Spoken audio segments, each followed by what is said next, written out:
안녕하세요. Hebrews the Word 신재 목사입니다. 이제 6월이 시작되었죠? 6월도 말씀으로 주님과 함께 더 깊은 교제의 시간 갖기를 원합니다. 오늘 함께 살펴볼 하나님의 말씀은 고린도전서 11장 1절부터 16절까지 말씀인데요. 그 중에 11절과 12절을 제가 한번 읽어보겠습니다. 그러나 주 안에는 남자 없이 여자만 있지 않고 여자 없이 남자만 있지 아니하니라.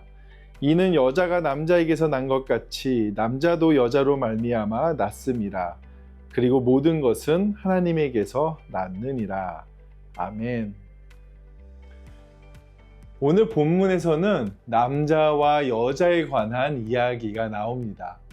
특히 본문에 나오는 머리 덮개, 긴 머리, 그런 장식구들에 대한 이야기, 그리고 남자와 여자를 구분해서 말하는 내용들이 과연 오늘날 우리에게 어떤 의미이고 이걸 요새 시대에 그대로 어떻게 적용을 해야 하는 건지 좀 난처하게 만들기도 하는데요. 하지만 본문을 조금 더 깊게 살펴보게 되면 바울은 그동안 이야기해 왔던 권리와 자유의 문제를 예배의 자리로 가져와서 묻는 것을 볼 수 있습니다. 너희가 누리는 자유와 권리를 통해 정말 하나님의 영광이 드러나고 있느냐? 라고 질문하고 있다라고 볼 수 있죠. 그럼 바울은 어떻게 그 하나님의 영광을 드러내라고 하는지 말씀을 통해 한번 살펴보도록 하겠습니다. 먼저 11장은 다시 한번 바울이 자신을 본받으라고 말하면서 시작합니다. 내가 그리스도를 본받는 자가 된 것 같이 너희는 나를 본받는 자가 되라. 여기서 본받아야 할 것은 그동안 계속 이야기했었던 십자가의 도, 십자가의 길이었죠.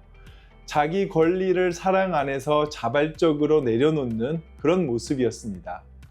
그러면서 바울은 고린도 교회가 바울이 알려준 전통을 또 잘 지켰다라고 칭찬하는 내용이 2절에 나오는데요.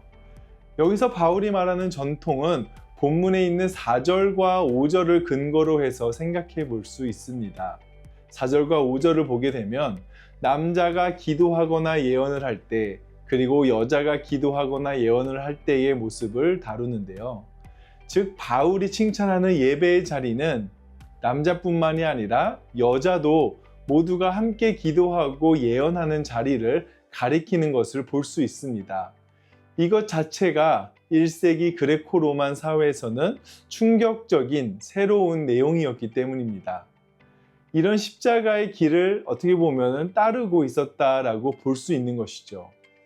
그런데 3절을 보게 되면 이렇게 시작합니다. 그러나 나는 너희가 알기를 원하노니. 예배 안에서 바울이 가르친 하나님 나라의 전통대로 잘 실천은 했지만 그 가운데 무언가 바로잡아야 할 것들이 있었던 겁니다. 3절을 마저 다 읽어보게 되면요. 각 남자의 머리는 그리스도요, 여자의 머리는 남자요, 그리스도의 머리는 하나님이시라. 여기서부터 본문의 난해함이 시작될 수 있는데요. 많은 경우 우리는 누가 누구의 머리다 라고 듣게 되면 우리는 이것이 위계 질서의 의미로 받아들이기 쉽습니다.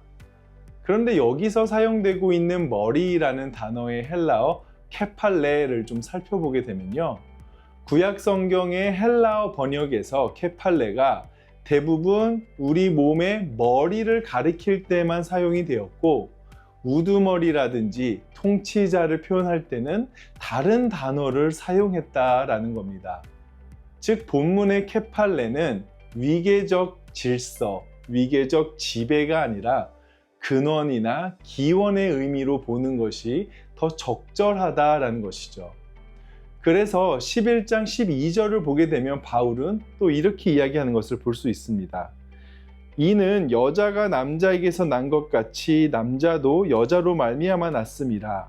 그리고 모든 것은 하나님에게서 났느니라. 결국 바울은 누가 더 높은가라는 것보다 모든 존재가 어디에서 왔는가, 곧 근원과 관계의 문제를 말하고 있다라고 볼 수 있는 것이죠. 그러면서 4절에서 6절까지 말씀을 보게 되면 함께 예배하는 자리에서의 그림을 그려보는 것을 볼 수 있습니다. 아까 살펴보았던 것처럼 바울은 남녀 모두가 기도하고 예언하는 자리임을 전제로 얘기를 하고 있는 것이죠. 그런데 여기서 무슨 일이 일어나냐면 일부 여성들이 머리 덮개를 벗고 예배를 인도했던 것입니다. 또 일부 남성들은 마치 이교도 제사장들처럼 머리를 화려하게 꾸미고 예배에 나타났던 것이죠. 여기서 사회적 맥락을 좀 이해할 필요가 있는데요. 1세기 사회에서 머리 덮개는 단순한 옷차림이 아닌 내가 어떤 사람인지 세상에 알리는 그러한 상징물이었습니다. 즉, 덮개를 덮은 여성은 결혼을 한 여성, 존경받는 이미지, 그래서 덮개는 자신을 보호하는 그런 역할을 할 수가 있었죠. 반대로 머리를 풀어헤친 여성은 자율성을 과시하고 당시 유행하는 그런 이교도의 상징으로서 보여졌다라는 겁니다. 남성의 경우 머리를 꾸민 것이 마찬가지로 이교도의 제사장과 같은 모습으로서 자기를 과시하는 이미지를 보여주는 것이었죠. 결국 표면적인 것은 액세서리나 복장 같은 문제였지만 본질은 그것을 통해 자기의 영광을 드러내려고 했던 것입니다. 그래서 7절은 이렇게 바울이 말하죠. 남자는 하나님의 형상과 영광이니 그 머리를 마땅히 가리지 않거니와 여자는 남자의 영광이니라. 여기서 오늘 본문이 다루는 진짜 문제가 나옵니다. 바로 예배의 자리에서 누구의 영광이 드러나고 있는가를 물어보고 있다는 것이죠. 남자가 머리에 무언가를 써서 머리를 가리는 것, 여자가 머리를 가리지 않는 것은 하나님의 영광을 가리고 자신을 드러내려는 행위라는 것입니다. 그동안 바울이 지적했던 문제와 같은 연장선상에 있는 거죠. 1장 29절에서 바울은 이렇게 말했습니다. 아무 육체도 하나님 앞에서 자랑하지 못하게 하려 하심이라. 세상의 질서와 기준에 맞추어 자신을 자랑하는 문제가 예배의 자리에서도 똑같이 드러나고 있었던 것이죠. 그런데 8절부터 10절을 보게 되면 바울이 창조의 순서를 또 이야기하는 것을 볼 수 있습니다. 여자가 남자에게서 났고 여자가 남자를 위하여 지음을 받았다라고 말하죠. 그러면서 10절에서는요. 천사들로 말미암아라는 표현이 등장합니다. 예배의 자리는 우리만의 모임이 아니라 천사들도 함께 동참하는 그런 우주적인 예배의 자리라는 것을 가리키는 겁니다. 이 부분만을 보게 되면 마치 바울이 남자와 여자의 높고 낮음을 말하는 것처럼 들릴 수 있습니다. 하지만 바울이 말하려는 핵심은 누가 더 높으냐가 아닙니다. 바울은 예배의 자리에서 사람이 자기 마음대로 자기 자유를 과시하는 방식으로 서서는 안 된다라는 것을 말하는 것이죠. 예배는 내가 나를 드러내는 자리가 아니라 하나님이 세우신 관계와 질서 안에서 하나님의 영광 앞에 서는 자리이기 때문입니다. 그래서 바울은 8절에서 10절을 설명한 후 곧바로 11절에서 이렇게 설명합니다. 그러나 주 안에는 남자 없이 여자만 있지 않고 여자 없이 남자만 있지 아니하니라. 여기서 중요한 말은 주 안에서라는 말입니다. 세상은 자꾸 누가 더 위에 있고 누가 더 인정받고 누가 더 드러나는지를 따집니다. 그런데 주 안에서는 다르죠. 주 안에서는 남자도 여자 없이는 존재할 수 없고 여자도 남자 없이는 존재할 수 없습니다. 그래서 12절에서 바울은 이렇게 정리하죠. 이는 여자가 남자에게서 난 것 같이 남자도 여자로 말미암아 났음이라.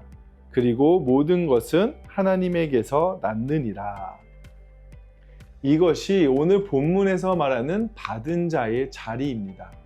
받은 자는 자기 자신을 드러낼 이유가 없습니다. 모든 것이 하나님께로부터 왔기 때문이죠.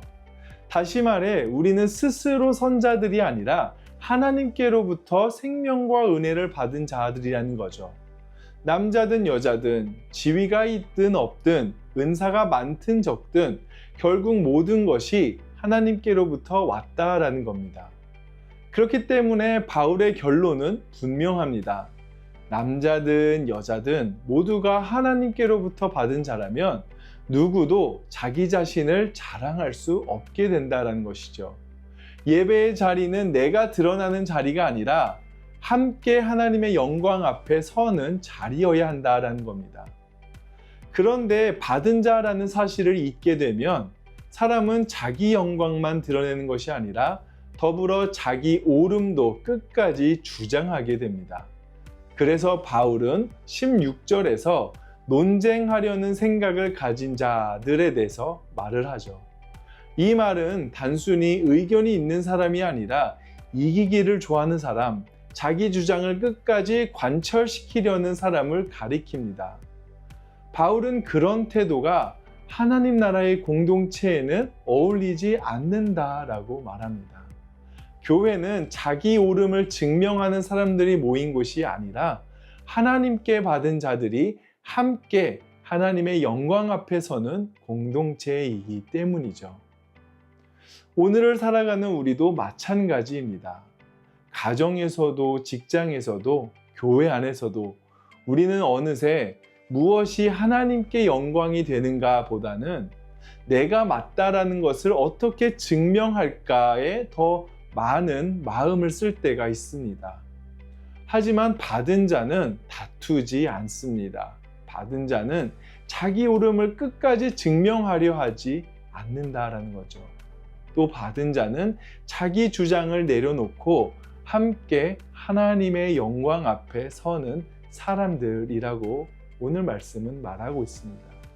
왜냐하면 우리에게 있는 모든 것이 하나님께로부터 왔기 때문이죠. 내 몸도, 나의 시간도, 내가 가진 은사도, 내 자리도, 또 나의 신앙의 경험까지도 결국 다 하나님께 받은 것입니다. 그렇기에 오늘 하루 누군가와 대화할 때 내 말이 맞다라는 것을 증명하고 싶은 순간이 있다면 잠시 한번 멈추어 보시기를 바랍니다. 그리고 지금 이 말이 과연 나를 드러내는 말인가 아니면 하나님의 영광을 드러내는 말인가를 한번 생각해 보는 것이죠. 그 작은 생각이 우리가 받은 자의 자리로 돌아가는 시작이 될 수 있다라고 믿습니다. 오늘 하루도 자기 영광을 드러내는 자리가 아니라 하나님의 영광 앞에 서는 받은 자의 자리에서 살아가시기를 원합니다. 우리의 말과 태도와 관계 속에서 나를 드러내기보다 하나님을 드러내며 살아가는 저와 여러분 되시기를 예수님의 이름으로 축복합니다. 함께 기도하시겠습니다. 사랑과 은혜가 충만하신 하나님 아버지, 예배의 자리에서조차 자신의 영광을 드러내려는 또 저희들의 연약한 모습들을 주님 용서하여 주시고 저희가 오직 하나님만 영광을 높이는 자리에 서기를 원합니다. 우리의 예배를 통해서 주님 홀로 영광 받으시기를 원하며 우리의 삶의 자리가 받은 자의 자리로 서는 모습이 있기를 원합니다. 그 받은 자는 오늘 바울이 자신을 본받으라고 했었던 그 십자가의 도를 따르는 자리가 되게 하여 주시고 그 받은 자리를 통해서 우리가 오직 주님 앞에서 나를 드러내는 것이 아니라 주님의 영광을 드러내는 우리 모두가 되게 하여 주시옵소서. 그래서 나의 옳음을 증명하기보다 하나님의 선하시고 하나님의 깊으시고 높으신 그 뜻을 일상 가운데서 전하며 살아가는 우리 모든 성도님들 될 수 있도록 주님 함께하여 주시옵소서. 늘 그렇게 함께해 주실 줄 믿사오며 감사드리며 예수님 이름으로 기도드렸습니다. 아멘.